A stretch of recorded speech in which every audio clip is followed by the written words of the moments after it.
There is a kind of pain that is never spoken of, a pain that hides behind smiles, prolonged silences, and repeated apologies. It is the pain of parents who feel they have lost their place in their own child's heart not because they disappeared, but because they stayed, and yet are ignored, disrespected, cast aside. It is the pain of those who gave everything and still feel they must beg for a drop of love. Carl Jung understood the complexity of this bond. He knew that love between parents and children does not guarantee reciprocity, that the human soul is full of shadows, and that even the purest love can become lost in the labyrinths of resentment, projection, silence, and distance. That's why he spoke firmly and compassionately. Do not beg your children for love, not because you do not love them, but because begging destroys you. Because when a father or mother lowers themselves for affection, they lose the dignity built over years of giving. And because, above all, true love cannot be begged, for it is given freely, never under emotional blackmail or humiliation. So many parents today live with this hidden pain. They wait for a call that never comes. They endure cold words as if swallowing stones. They smile to hide the sadness of realizing they've been forgotten. They try to stay close even when they are no longer wanted. And they do all this in the name of love, a love that may be mistaken for dependency, guilt, or attachment. This video is not a condemnation. It is a clear embrace. It is a call to reconnect with your own dignity. It is an invitation to understand that to love does not mean to accept everything. That being a father or a mother does not oblige you to tolerate disrespect, and that often the greatest act of love is silence, a boundary, a space. Carl Jung said that when a relationship becomes toxic even between parents and children, it is a sign that projections and unconscious wounds are at play, and that trying to resolve this through pleading or submission is like trying to extinguish a fire with gasoline. What is needed is a different stance, a different awareness, a different level of love, one that begins with you. In this video, we will walk together through 9 deep recommendations not to harden your heart, but to protect it, to heal, to remind you that even in the absence of your children, your soul remains whole, and that no one, not even they, can take away your worth. You are not alone, and you are not wrong for feeling what you feel. But from today on, perhaps you will be able to choose to suffer less and live more in peace, in strength, and with the dignity your story deserves. Stop justifying what cannot be justified. When we love deeply, it's easy to fall into the trap of explaining everything away. Absence is excused as tiredness. Rudeness is reframed as immaturity. Painful indifference is rationalized as just a personality trait. And so, step by step, we turn wounds into routine, disrespect into habit, pain into the norm. Carl Jung warned that the unconscious creates masks to survive pain. And one of the most dangerous is denial, the inner mechanism that prevents us from seeing what is right before our eyes because accepting the truth would be unbearable. But when we deny, we do not heal. We merely postpone the inevitable. And the longer we postpone, the more we find ourselves in situations that diminish us. Justifying the unjustifiable is like numbing a deep wound. On the outside, it may seem like everything is under control, but inside, the soul is bleeding. Dignity begins to slip through our fingers because there is something deeply destructive in accepting crumbs of love as if they were a feast. You need to ask yourself, if this weren't my child, would I accept this kind of treatment? If it were a friend or a colleague, would I normalize this absence, this coldness, the way they speak to me? Often we hold on to such relationships because we believe that a child's love justifies everything, but it justifies nothing. Love does not cancel out the need for respect. And respect must exist even in relationships between parents and children. Justifying the unjustifiable also prevents the other person from growing. When you turn a blind eye to everything, even in silence, you support your child's emotional immaturity. You reinforce the unconscious idea. Parents endure everything. And that idea is toxic, because no one is made to endure everything, least of all you. This illusion must be broken. You must look at things soberly. Acknowledge, I was hurt, it was unfair, it was painful. And acknowledging that is not self-pity. It is healing. It is giving the wound a name so it can finally begin to heal. This is not about cutting ties, and it's not about cultivating resentment. This is about reclaiming your voice, setting boundaries, understanding that you can love and still protect yourself, that you can wish your children well without having to hurt yourself in the process. Stop justifying what cannot be justified.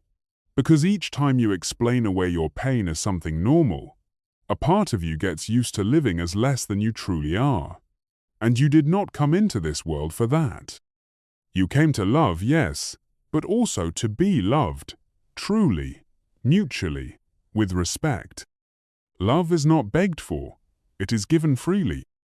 You may have given your child everything. Your time, affection, sleepless nights, effort, silent sacrifices no one will ever see. You may have fed, clothed, cared for, and guided them, and still felt that their affection in return is shallow, distant, or completely absent. That hurts, deeply, but it's precisely in that moment that a clear line must be drawn not out of bitterness, but out of clarity. True love is given. It is not demanded. It is not begged for, and the love between parents and children is no exception. Carl Jung taught that the essence of love is freedom. The freedom to give, and the freedom not to. The freedom to come close, and the freedom to move away. When love is genuine, it flows. It doesn't need to be forced. It is not born from pressure or insistence. It grows from recognition and truth. To beg for love is to bring the soul to its knees. To plead for something that, if it must be asked for, has already ceased to be love and has turned into an emotional obligation. But love is not a currency. Love is a gift. And if your gift is not received, you must understand, the problem is not with you. The problem lies in the other person's ability to receive. Believe this. Your dignity is worth more than any hug given out of pressure, more than any phone call made out of guilt, more than any visit where the body is present but the soul is absent. Great wisdom is found in continuing to love without begging for love, in staying close without sacrificing yourself, in keeping your heart open without degrading yourself. This does not close doors. On the contrary, it opens a quiet space to which the other person may one day choose to return. And if they do return, you will know. It's not out of pity, not out of remorse, but from genuine love. You do not need to stop loving, but you must stop emptying yourself for the sake of love. Because when love is begged for, it loses its nobility. But when it is given freely, even without return, it becomes an act of greatness. To love freely means saying, I am here, I love you, but I also love myself. I want you close, but not at the cost of my peace. My presence is a gift, not a demand. And this kind of love, even if not immediately understood, holds a transformative power because it is calm, mature, steady. And one day, perhaps, the one who walks away today may remember. Accept that they have wounds you cannot heal. There is a quiet sense of guilt that weighs on many parents, the feeling that they failed, that they could have done more, that their children's distance, coldness, neglect, or indifference is somehow their fault, and so they begin to blame themselves inwardly. They revisit the past again and again, searching for mistakes. They take on responsibility for pain they may never have caused. But Carl Jung teaches us something important. Every person has an unconscious and inner world filled with memories, traumas, conflicts, and wounds whose origins are not always clear. And no matter how hard you try, no matter how much of yourself you've given, there is suffering that is not yours. And therefore, you cannot heal it.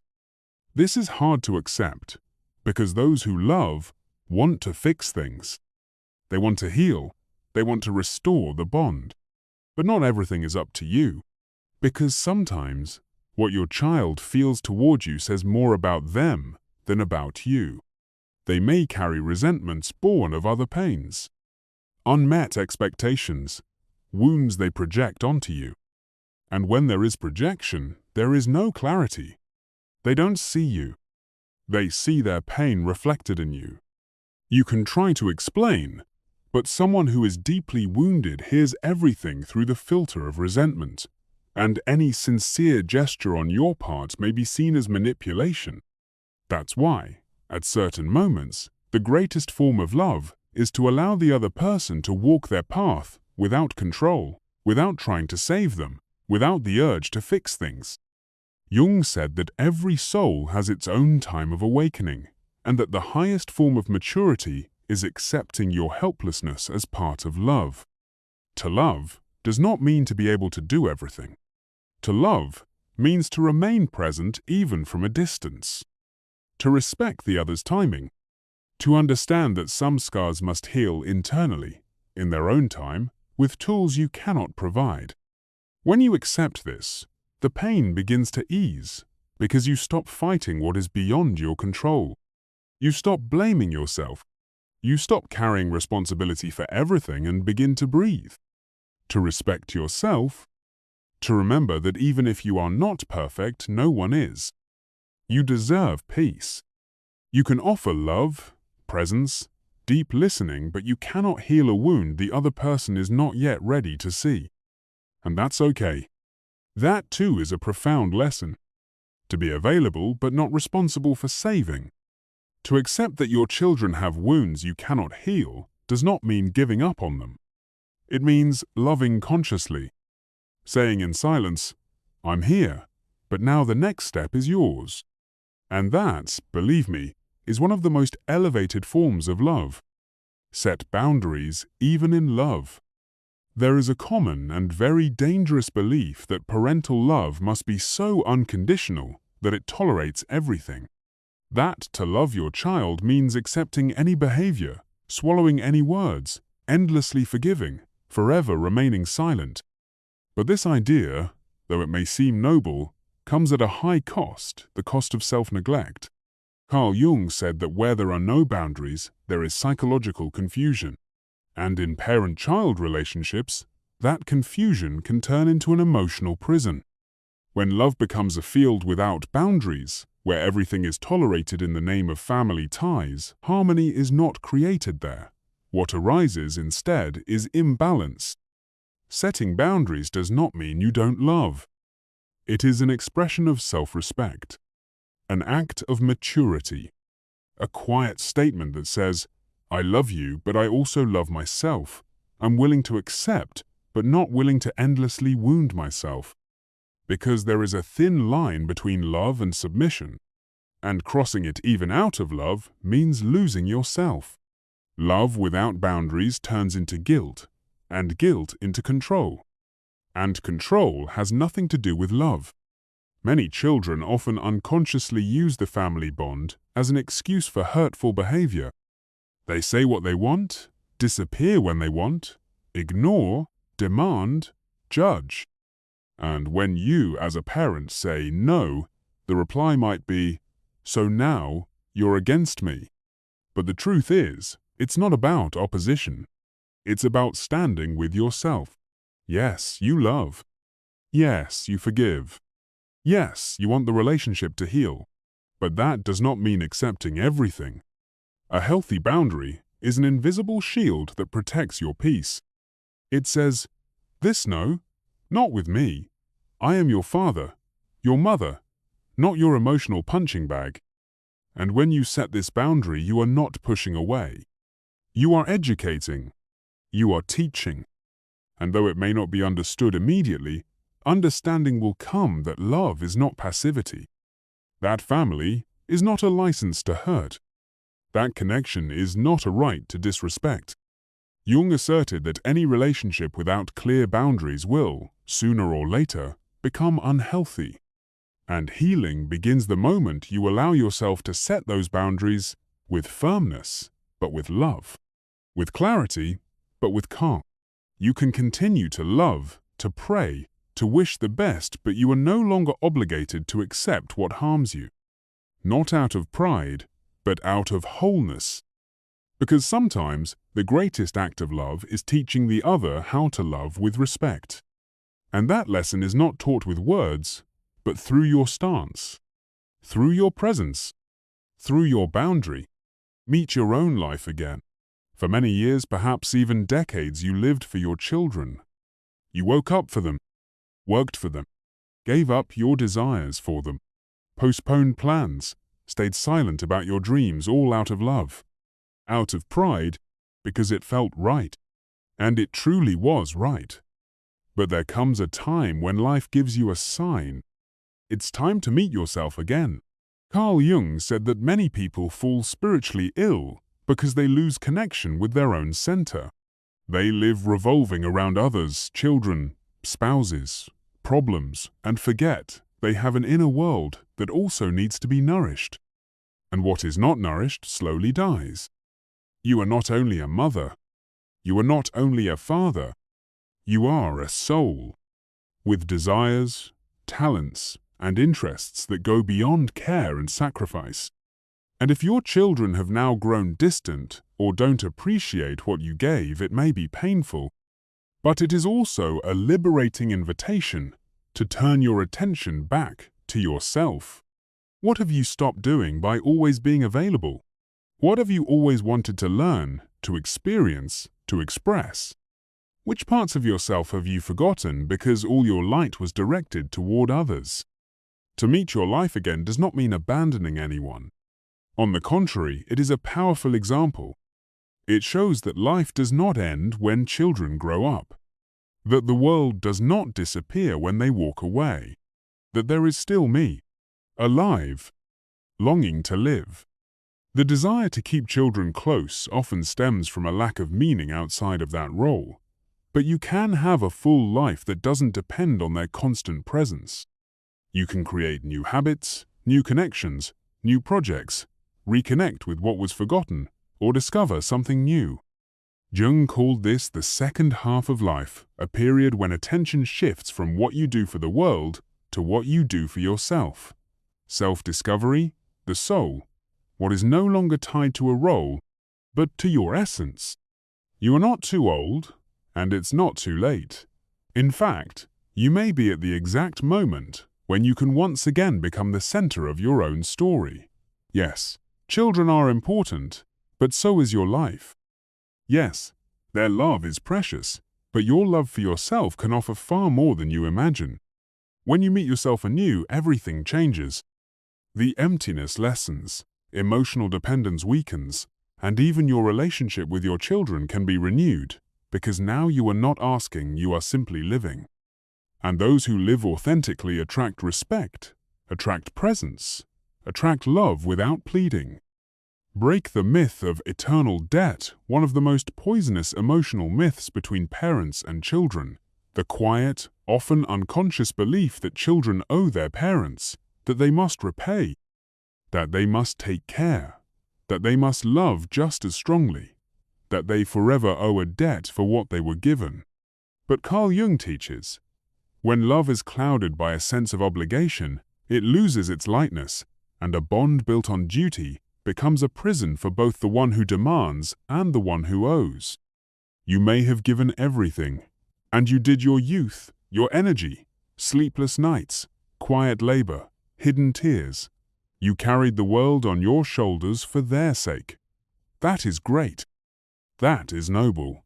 But it's important to understand, your children owe you nothing.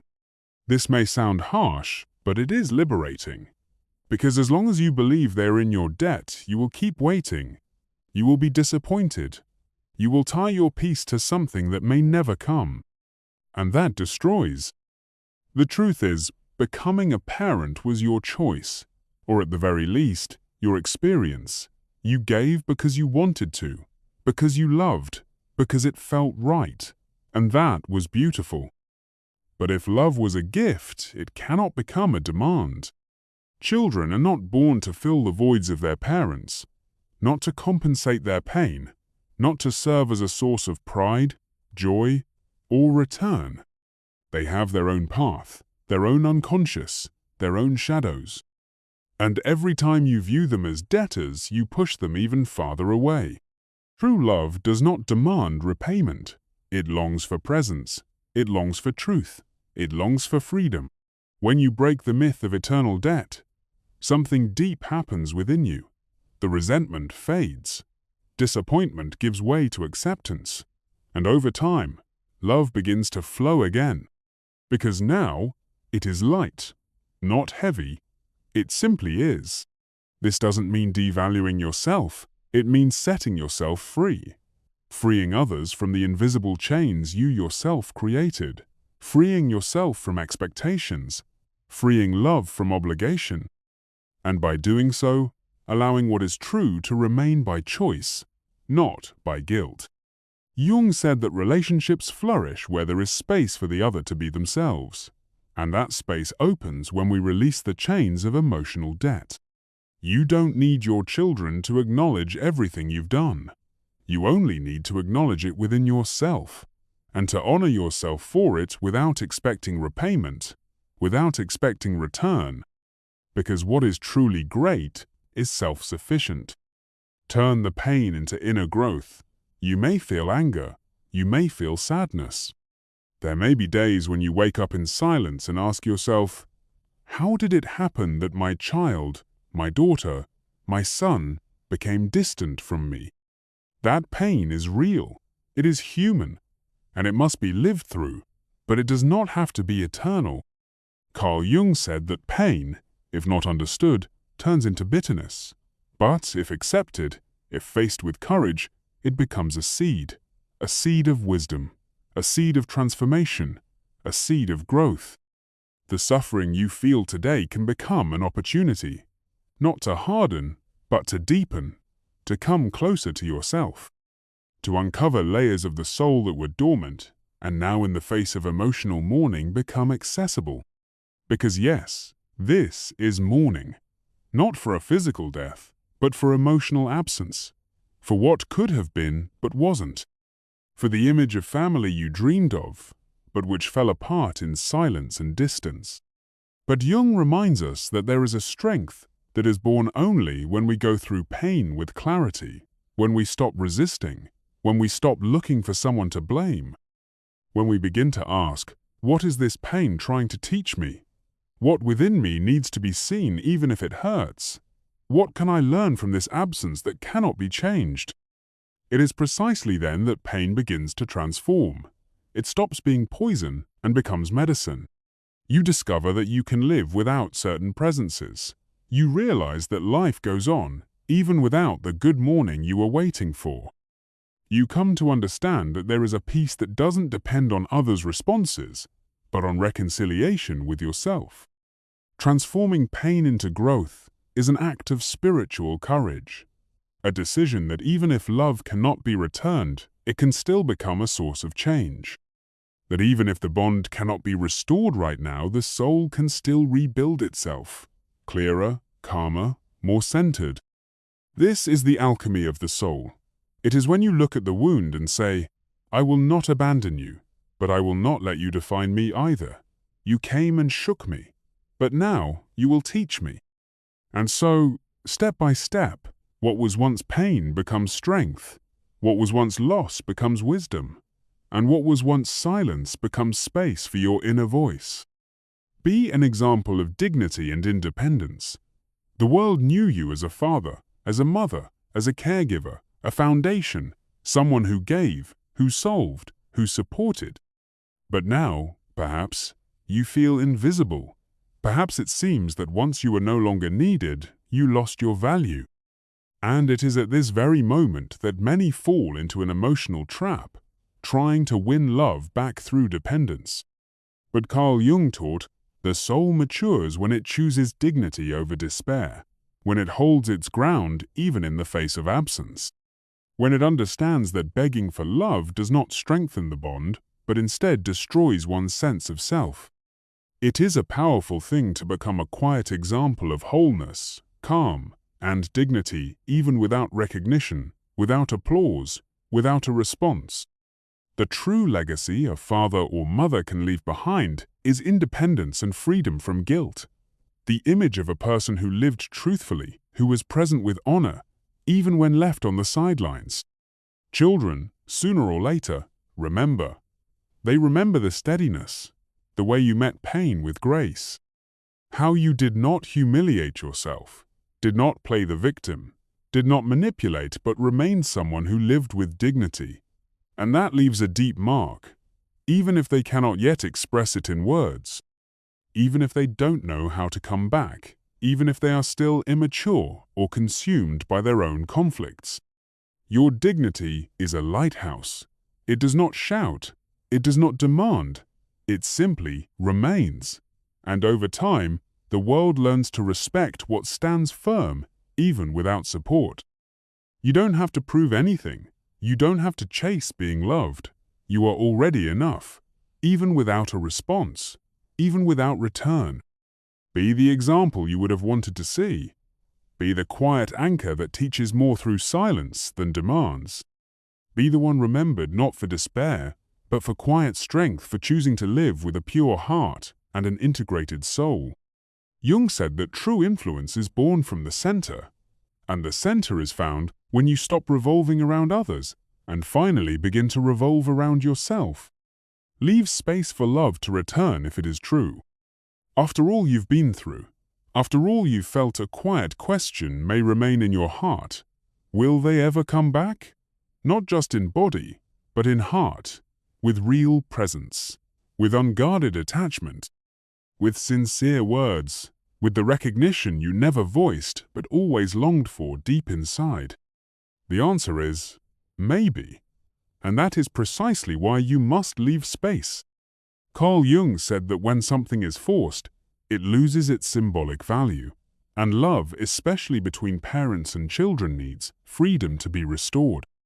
If a return is to be sincere, it is only possible when you do not block the way with expectations, demands, or accumulated resentments. Love that returns must find a space that is pure, quiet, mature, without demands, without judgment. Leaving space does not mean throwing the door wide open.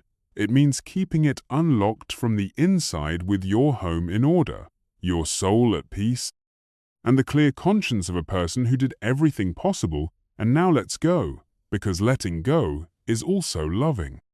To let go means to say, you have your own path, and I trust time. Letting go means stopping the search for love where it hides, in order to allow it to return by choice, not out of pity. Letting go means surrendering control over the outcome of the story and simply being present, available, yet whole. Many parents reconnect with their children after years of silence. Sometimes awareness comes in moments of loss, at birth, or during a crisis. Sometimes distance causes pain and forces the other to mature. Sometimes life itself teaches what you could not say. But all this will happen only if you do not carry the burden of the past as a barrier between you. If you have transformed pain into wisdom, abandonment into self-discovery, absence into peace. If love is true, it will find its way, but it needs to know it will be met not with demands, but with calm acceptance, not with resentment, that it will be a gift, not a debt. Leave space for love to return, space for forgiveness, space for something new, even after long silence. Meanwhile, keep living, keep caring for yourself, keep creating your light, because even if nothing returns, even if no one comes, you have already met yourself, and that is the greatest return. You gave the best you could, loved as you knew how, made mistakes like all humans, achieved more than was acknowledged, and yet at some point on the journey, you felt rejected, forgotten, devalued by those you loved most, your children.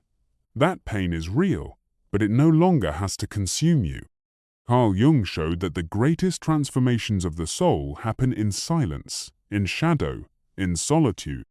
It is precisely when the world turns away from us that we are called to turn inward, to regain the dignity that no one can take away, the value that does not depend on applause. The love that begins within you no longer needs to be begged for on your knees. You don't need to chase attachment that is not given spontaneously. You can love and at the same time preserve yourself. You can wait without closing off.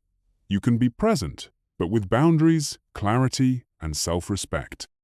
To love does not mean to forget yourself. To love means to remember yourself even when the other leaves. You can still wish for reconciliation, of course, but now with a calm heart, a peaceful soul, and the awareness that life goes on, and you still have much ahead living, creating, feeling. You are more than the role you played, more than the silence you hear, more than the absence of a response. You are presence. You are a story. You are strength. And if someday that love returns, let it return by choice, not out of guilt, not out of demand, but out of recognition. And if it does not return, may you remain whole, calm, steady, and radiant, as only those who have gone through pain with dignity can be.